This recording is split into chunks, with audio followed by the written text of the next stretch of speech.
आदि शक्ति की पूजा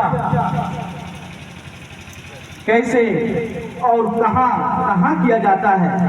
आप सबों को ये मालूम होगा कि गांव का दर्जा ऐसे नहीं मिलता है। जब तक जिस तरह से 5 उंगली है उसी तरह से गांव में अखरा, झखरा, चंडी, दहादेशबली और सरना, ये 5 चीज जिस गांव में नहीं उस गांव की मान्यता नहीं होती। टोला हो सकता है लेकिन उसे गांव का मान्यता नहीं मिल सकता है। और ये 5 चीज मिलके जो महाशक्ति सरना है उसी की लड़ाई के लिए हम लोग यहाँ पर आए हैं। और इसलिए सरना को ताली लगा देना, दूसरे लोग अपने भगवान को ताला लगाते हैं। आदिवासी समाज जो प्रकृति उपासक है, जो प्रकृति को मानता है, जो प्रकृति है उसका धर्मशास्त्र है। बाकी लोगों का वेद है, पुराण है, हदीस है, कुरान है, रामायण है, गीता है, बाइबल है। और हमारा तो धर्मशास्त्र, आदिवासियों का धर्मशास्त्र प्रकृति है। प्रकृति से बड़ा कोई धर्म नहीं, प्रकृति से बड़ा कोई शास्त्र नहीं। और इसलिए हम प्रकृति के उपासक हैं। और हमारा पूर्वज कभी के सरना में ताला नहीं लगाया है और आज सरना में ताला लगा दिया है। ताला तो खुलेगा।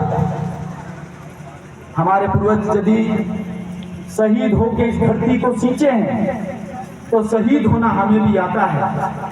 और जिस तरह से लाल सफेद झंडा जो आपके बीच में आया है, आप सब इस लाल सफेद झंडा को बहुत सारे लोग कहते हैं अरे तो क्रिश्चियनों का झंडा है, क्रिस्तान झंडा है।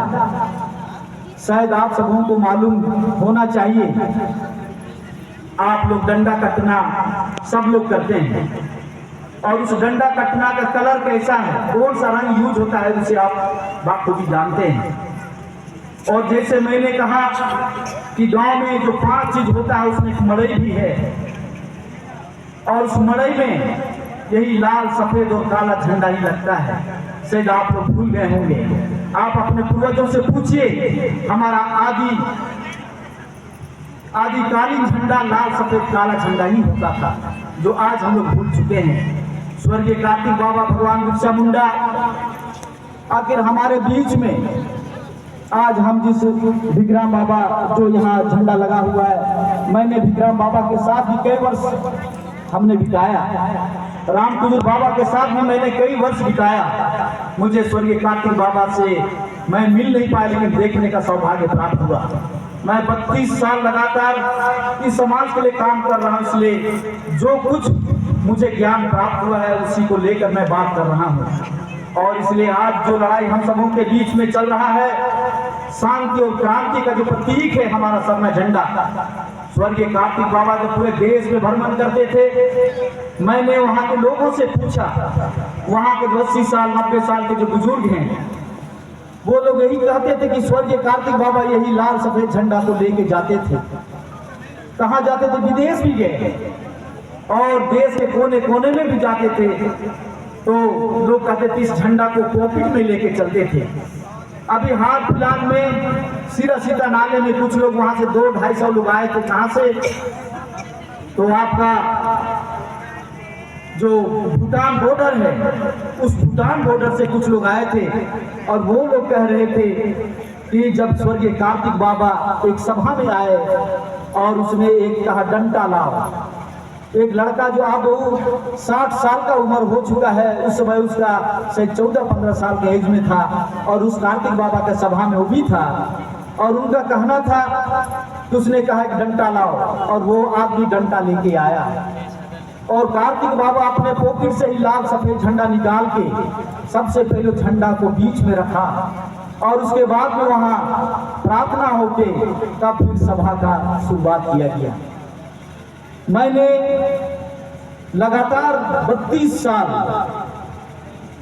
सरना को आगे बढ़ाने के लिए, सरना को गति देने के लिए और पारा सामाजिक व्यवस्था को जोड़ने के लिए मैं बागी लकड़ा जी से भी मैंने बात किया।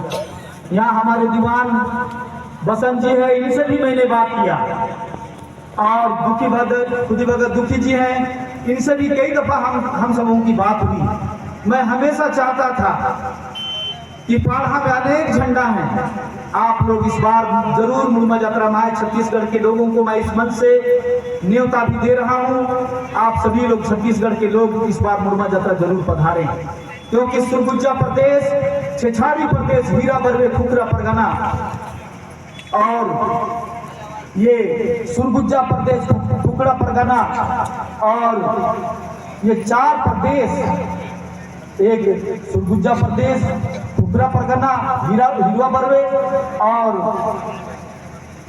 और एक यादव 4 प्रदेश जो हमारा उड़ाव क्षेत्र हुआ करता था, और यहाँ के सभी लोग मुड़मा में लोग आते थे। आज भी मुड़मा में जितने भी हमारे धार्मिक प्रतीक चिन्ह हैं, जो आज दुनिया का किसी भी व्यक्ति, किसी भी समाज के पास में जो धरोहरों को बचाया गया है हमारे पूर्वजों के द्वारा, वो आज भी आप सबों का बाट जो रहा है, आशा देख रहा है। और इसलिए आप वहाँ जो देवी देवताओं की जो परिक्रमा होती है, वहाँ जो हमारा जो रंपा चंपा है और जितने भी धार्मिक प्रतीक चिन्ह हैं, उसका आप दर्शन कर सकेंगे, आप अपने आप को गौरवान्वित महसूस कर सकेंगे। मैं इस लड़ाई में आप सबों के साथ हूँ। मैं आप सबों के लिए यहाँ पर यही कहने के लिए आया हूँ कि आपसी लड़ाई और जो झारखंड की बात जो मैंने कहा था, इस बार जो कहा गया कि संविधान खतरे में है, और वास्तव में यदि झारखंड से जो हम लोगों ने एक संदेश दिया है, हम लोग बात जो रहे थे कि छत्तीसगढ़ में क्या होने वाला है। हम लोग डरते थे कि जहां आरएसएस की सरकार आएगी, कि जैसे ही हम लोगों ने द्रौपदी मुर्मू जो आज राष्ट्रपति है भारत की, 2 बार मुड़मा शक्ति स्थल में वो आ चुकी है, मैं सीधा उनसे संवाद कर चुका हूं। और आज जो उनकी स्थिति है, मैं 2 महीना पहले हमारे बीच में भी हमारे राष्ट्रीय प्रवक्ता संजय पान जी हैं, 10 राज्य से हम लोग राष्ट्रपति से मिलने के लिए गए थे, आदिवासी की समस्याओं को लेके, प्रधानमंत्री से मिलने के लिए और गृह मंत्री से मिलने के लिए। 15 दिन मैं दिल्ली में था आपकी समस्याओं को लेके कि हंसदेव का जंगल काटा जा रहा है, छत्तीसगढ़ में बहुत अन्याय हो रहा है, झारखंड में अन्याय हो रहा है, आदिवासी मुख्यमंत्री को कोई गुनाह नहीं उसका, और उनको जेल में डाल दिया गया है। और इस तरह से अन्याय हो रहा है, इसको हम लोग कतई बर्दाश्त नहीं करेंगे। 15 दिन मेरे रहने के बावजूद कहा गया कि कल आप लोग मिलेंगे राष्ट्रपति से, दूसरे दिन यही न्यूज आता है कि नहीं, आप लोग को रोक दिया गया है। तो कहां से? पीएमओ से, मैंने प्रधानमंत्री कार्यालय से आदेश आ गया कि धर्मगुरु को नहीं मिलने देना है, क्योंकि लोग जानते थे कि जैसे ही धर्मगुरु राष्ट्रपति से मिलेगा, क्यों हमारे बारे में जानती, आदिवासियों का दर्द उनको भी है, लेकिन उनको पिंजरा में कैद कर दिया गया है। और इसी तरह से यहाँ पर जो विधायक हैं, जो मुख्यमंत्री बने हैं, आज आप देख सकते हैं कि आपके धार्मिक स्थल को ताला लगा दिया गया है। ये एसडीएम ताला नहीं लगाया है, आपका भाई, आपका विधायक, मैंने सुना है वीडियो में, कांग्रेस और भाजपा को आप छोड़ दें, उसने कहा है कि हमने कांग्रेस को सबक सिखाया है। कांग्रेस और भाजपा की लड़ाई हमारे साथ नहीं है, हमारी लड़ाई हमारी समाज का है, हमारी लड़ाई हमारा धर्म का, हमारा अस्तित्व का है। हम और भाजपा और कांग्रेस के लिए क्या हम लोग यहाँ आए हैं? बताइए आप, क्या आप लोग भाजपा और कांग्रेस के लिए आए हैं? क्या विनय भगत अपने कांग्रेस टिकट के लाए हैं? क्या यहाँ टिकट बट रहा है? तो हम लोग यहाँ पर आए हैं अपने अस्तित्व और अपने आस्था की लड़ाई के लिए। और इसलिए मेरा उस विधायक से सीधा सवाल है, अगर वो इस धरती की बेटी है, आदिवासी गौ समाज की बेटी है, तो उसे अपने आप उस थाला को खोलना चाहिए। और उस मुख्यमंत्री से भी मैं कहना चाहता हूँ, आज जितने भी समाज सेवी जितने लोग यहाँ पर उपस्थित बैठे हैं, सभी लोग कोई भी वेतन भोगी नहीं है। यहाँ जितने लोग आए हैं, अभी सभी लोग आप लोग अपना चंदा, अपना पैसा इकट्ठा करके यहाँ आए हैं, लेकिन आरएसएस और भाजपा उन्हें वेतन देता है, उन्हें पैसा देता है। और इसलिए हम लोगों ने झारखंड में आदिवासी 5 सीट हमने अनाउंस किया वहां, और हमने दिखा दिया अपनी ताकत को कि 5 आदिवासी जो लोकसभा सीट है आरएसएस की सरकार को हम लोगों ने चैलेंज किया कि संविधान बदलने वाले सावधान, आदिवासियों का हॉस्टल जंगल काटने वाले सावधान हो जाओ। और इस सरना को ताला लगाने वाले और मां सरना का कृपा आप लोग देख लीजिएगा, 29 में फिर चुनाव होगा, सरना का ताकत उसे दिखेगा। उन लोगों को मालूम है बनगंती का यहाँ पर आ रहा है, मेरे ऊपर ये अटैक किया गया। अभी तो मैं यहाँ 2-4 लोगों के साथ आया हूँ। आप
भाजपा सरकार में मुख्यमंत्री है, और आपने शिवराज चौहान के बारे में सुना है कि उनके सरकार में आदिवासियों के सर में पेशाब कराया जाता है, और इस राज्य में भाजपा की सरकार में सरना में ताला लगाया जा रहा है। समझिए कि आपके मुंह में माथा में पेशाब किया जा रहा है। और ये जब तक आप नहीं जागेंगे हम आदिवासियों के साथ ऐसा ही होने वाला है। और इसलिए मैं चैलेंज करने आया हूं यहाँ, मैं आप सबों को आवाज देने के लिए आया हूं कि आप सरकार यदि चलाना है तो 5वीं अनुसूची है आदिवासी क्षेत्र में जो प्रशासन और नियंत्रण का जो काम है, यहाँ के आदिवासी अब ट्रेनिंग करें, उसकी जानकारी लें, पाढ़ा सामाजिक व्यवस्था का मतलब को जाने कि पाढ़ा का मीनिंग क्या है। और इसलिए मैंने हेमंत से नहीं मिला। और अभी खबर आया है दिल्ली से, खबर आया दिल्ली से कि पूरे देश से धर्मगुरु जिसको भी चाहते हैं प्रधानमंत्री और गृह मंत्री उनसे मिलना चाहते हैं। क्यों मिलना चाहते हैं मुझसे? उन्हें पता है कि आने वाला दिन आदिवासियों का आने वाला है, आने वाला दिन आदिवासियों का होने वाला है। क्यों कि जिस दिन हम आदिवासी एकजुट हो जाएंगे, और होना ही है, क्योंकि धर्म की लड़ाई जो है वही मंजिल हमको देगा और धर्म को समझना है। और मैं एक छोटे समय में आपको चंद शब्दों में नहीं समझा सकता, और इसलिए मैं आपके बीच में दोबारा आने वाला हूं। और अब मैं ये तय करूंगा कि मुझे दिल्ली जाना है कि नहीं जाना है। क्यों चाहिए उसे झारखंड? झारखंड को नहीं पता है कि भारत देश का सबसे धनी राज्य अगर कोई राज्य है तो झारखंड है। और झारखंड से सुरगुजा को क्यों अलग किया गया? झारखंड से सुंदरगढ़ को क्यों अलग किया गया? आपको पता होना चाहिए रेणुकूट को क्यों अलग किया गया? कि ये झारखंड का अंग था। झारखंड की धरती दुनिया का सबसे धनी राज्य था, और इस आजादी से पहले ही झारखंड के पैर और हाथ को काट दिया गया। एक थोड़ा सा सुरगुजा प्रदेश को छत्तीसगढ़ में मिला दिया गया। जो हमारा खुखरा परगना था उसको काट कर सुंदरगढ़ को आपको मिला दिया गया उड़ीसा राज्य में, और कुछ हिस्सा को बिहार में छोड़ दिया गया। और आज बिहार से अलग होकर हम लोगों ने झारखंड बनाया। क्यों? अपनी संस्कृति, अपने आदि सना धर्म की रक्षा के लिए, आदिवासियों की रक्षा के लिए।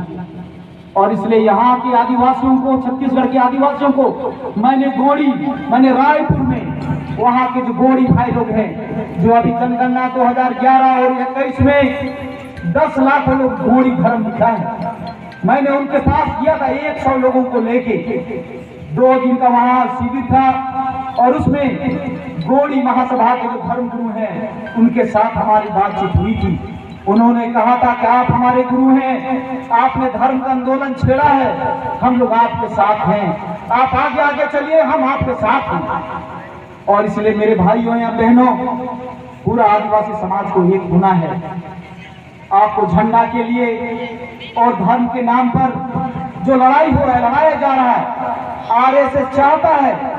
और इसलिए आरएसएस के बहुत बड़ा पदाधिकारी, और खासकर मैं नाम लेके कह रहा हूं, जो केंद्रीय मंत्री, जो हमारे जनजाति मंत्री थे, हम लोगों ने जब दिल्ली में रैली किया, सभा की, और उनसे जब हम लोग मिलने के, आज हमारे बीच में हमारे मानव शास्त्री डॉक्टर कर्माओ राव जो हमारे बीच में नहीं है, वो हमें कहते थे गुरुजी कुछ करना होगा, गुरुजी दिल्ली चलना होगा। वो बोलते थे डॉक्टर कर्माओ राव जो हमारे बीच में नहीं है।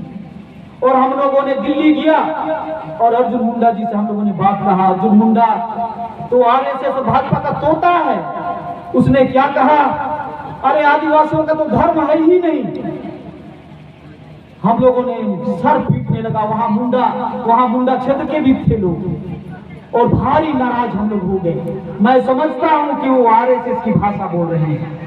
और इसलिए हम लोगों ने कहा कि पूरे देश, अब जनजाति मंत्रालय के मंत्री हैं, आप पूरे देश के लोगों को बुलाइए और डिबेट होना चाहिए। पूरा आदिवासियों को आप बुलाइए और हम लोग इस पर चर्चा करेंगे। यदि आप चर्चा नहीं करेंगे तो हम लोग दिल्ली से नहीं जाएंगे। उन्होंने आश्वासन दिया था कि हम लोग वार्ता करेंगे, और इस तरह से वार्ता होने के बाद जो अभी राज्यसभा सदस्य है प्रदीप वर्मा जी, वो आरएसएस के साथ जो बिड़ला के मैनेजर हैं, आप लोग समझ सकते हैं, टाटा और बिड़ला के मैनेजर हैं और राज्यसभा के सदस्य हैं। उन्होंने भी कहा कि आदिवासियों का कोई धर्म नहीं है।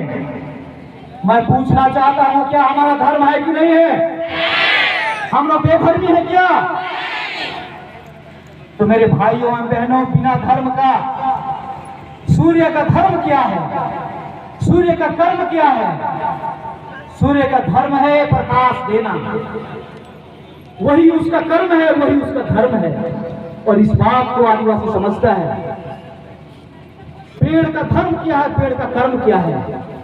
उसका कर्म है छाया देना, फल देना। और हम प्रकृति को उपासक इस बात को जानते हैं। आदिवासी शालीनता से रहना जानता है। आदिवासी सत्य पर जीता है, सत्य पर आधारित है। वास्तविकता पर हम लोग जीते हैं, हम लोग काल्पनिक नहीं हैं। और इसलिए आदिवासियों को न डरा सकते हैं, न धमका सकते हैं, क्योंकि आदिवासी जंगलों का बेटा है, पहाड़ों का बेटा है, नदी नालों का बेटा है। और हम उसी के अनुसार चलना चाहते हैं। और इसलिए मैं यहाँ की सरकार को, यहाँ के विधायक को, यहाँ के शासन प्रशासन को हम आदिवासी प्रेम से जीना जानते हैं। हम लोग नफरत नहीं जानते हैं। हमने आदिवासी सभ्यता को सींचा है, हम सभ्यता के बारे में जानते हैं। और इसलिए हमें अपने अनुसार जीने दिया जाए। और इसलिए 5वीं अनुसूची भारत के संविधान में बनाया गया, पेशा कानून दिया गया। भारत देश के प्रधानमंत्री कहते हैं कि पेशा लागू होना चाहिए, या ग्राम सभा लागू होना चाहिए। क्या एसडीएम साहब ने ताला लगाने से पहले ग्राम सभा से मीटिंग किया? क्या यहाँ पेशा कानून लागू है? क्यों लागू नहीं है? यदि लागू है तो क्यों लागू नहीं है? और लागू है, शायद मुझे जानकारी, अगर लागू है तो मैं उसके लिए सॉरी बोलता हूँ। और इसलिए मेरे जितने भी माता पिता, भाई एवं बहन यहाँ पर आए हैं, मैं किसी को ना डराने आया हूँ, ना धमकाने आया हूँ, ना उस्काने के लिए आया हूँ। बस सीधी बात हम लोग जानते हैं कि आदिवासी प्रकृति से प्रेम करता है, प्रकृति का पुजारी है, प्रकृति का रक्षक है। जिनके सांसों में प्रकृति जीवंत है, जो स्वयं में ही प्रकृति को महसूस करता है, और जिसका प्रकृति ही आराध्य देव है, जो अनादि है, वही अनंत है, वही उसका आदि देव है। और इसलिए आप सभी से मैं कहना चाहता हूं कि जिनके सांसों में प्रकृति जीवंत है, और जो स्वयं में प्रकृति को महसूस करता है, और जिसका प्रकृति ही देवादि देव है, जो महासन्ना शक्ति है, उसी की हम उपासना आराधना करने वाले लोग हैं। और इसलिए मैं प्रशासन और यहाँ के मुख्यमंत्री, यहाँ के विधायक से सना धर्म गुरु होने के नाते मैं निवेदन करता हूँ, लाखों श्रद्धालु भक्त जो आदिवासी हैं, जिन्होंने भारत देश को सींचा है, जो भारत देश के निवासी है, मुझे पाते हुए बड़ी पीड़ा देखना हो रही है कि हमारी श्रद्धा को ताला लगाया गया और आरोप लगाया गया है। ठीक है, हमारे बच्चे गरीब हैं, अच्छे स्कूल में पढ़ा नहीं सकते, सरकार को व्यवस्था करना चाहिए। और यदि हमारे पदाधिकारियों से कोई गलती हुई है तो उनके साथ बैठक करना चाहिए था। हो सकता है नोटिस हुआ हो, नहीं हुआ हो कि यहाँ अवैध स्कूल चल रहा है, अवैध छात्रावास चल रहा है। इस सारे बारों में मुझे पूरी जानकारी नहीं है, क्योंकि मैं बंगाल गया हूँ तो सीधे वहाँ से मैं यहाँ आया हूँ, मुझे पूरी जानकारी नहीं है। अभी सभा के बाद मैं यहाँ के सारे लोगों से बात करूँगा, मिलूंगा, और उसके बाद में प्रशासन हो, यहाँ के विधायक हो, जो भी व्यवस्था हो, यहाँ के मुख्यमंत्री हो, उससे भी हम लोग चाहेंगे।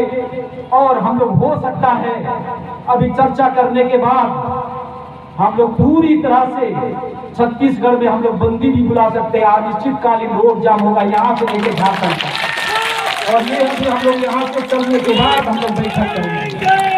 जय सरकार, जय आदिवासी, जय सरकार, जय आदिवासी, जय आदिवासी, जय प्रहार, जय प्रहार। तो मैं अपनी बातों को यही समाप्त करूं, सबों को जय धर्मेश जोहार।